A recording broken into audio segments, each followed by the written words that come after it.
वो बात याद है आपको, जब बचपन में कभी सुई लगती थी तो माँ आपका ध्यान भटका देती थी। जिस सुई चुभने से आपको तेज दर्द महसूस हो सकता था, उसके लग जाने के बाद भी अक्सर आप हंसते खेलते रहा करते थे।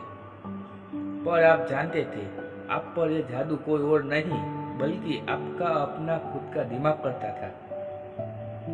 किसी एक स्थिति निकलने के लिए किसी दूसरी तरफ ध्यान केंद्रित किया जाए तो अपने आप मुश्किल हल हो सकती है। यह एक छोटा सा उदाहरण है। सोचिए, हम ऐसी परिस्थिति में सामना रोज करते हैं। शायद 24 घंटे और 7 दिन ऐसे हमारे दिमाग की क्या हालत होती होगी। कभी कभी लगता होगा काश कोई ऐसी जादू की छड़ी होती, घुमाते ही सारी परेशानियां दूर हो जाती और हम फिर से खुश हो जाते।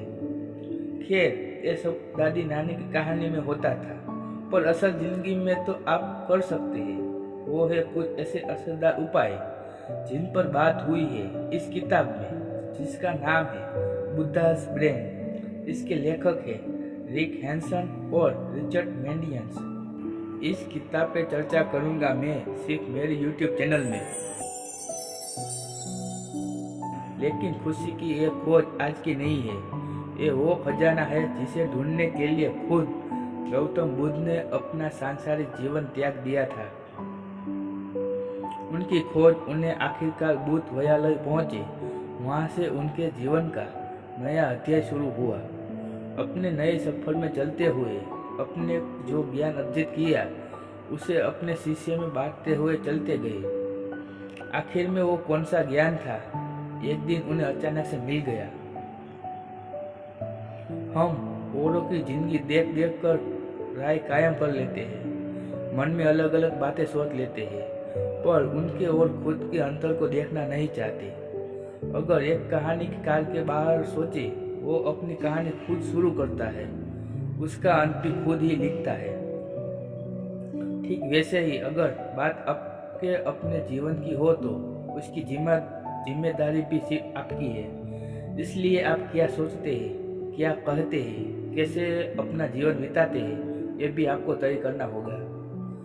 कहते हैं खुशी मन की अवस्था है, जिसका मतलब ये है कि सब कुछ आपके दिमाग की उपज है।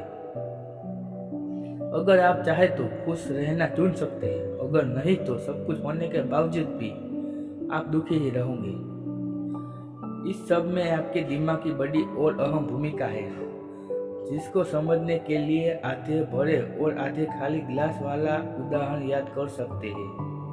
बुद्ध ने अपने जीवन में सादगी और सहजता को जगह दी। अपने मन को ऐसे नियंत्रित किया कि उसने हर परिस्थिति में सिर्फ खुशी का भाव ही हो। लेखक ने इस किताब में उस गुण को सीखने के लिए और अपने जीवन में प्रयोग करने का रास्ता दिखाया है।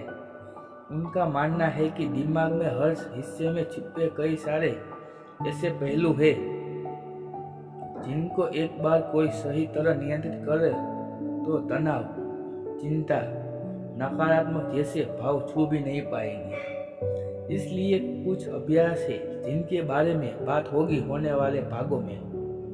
तो अपने इसकी ताकत को पहचानने के लिए और सही इस्तेमाल पाने के लिए जुड़े रहे हमारे YouTube चैनल में।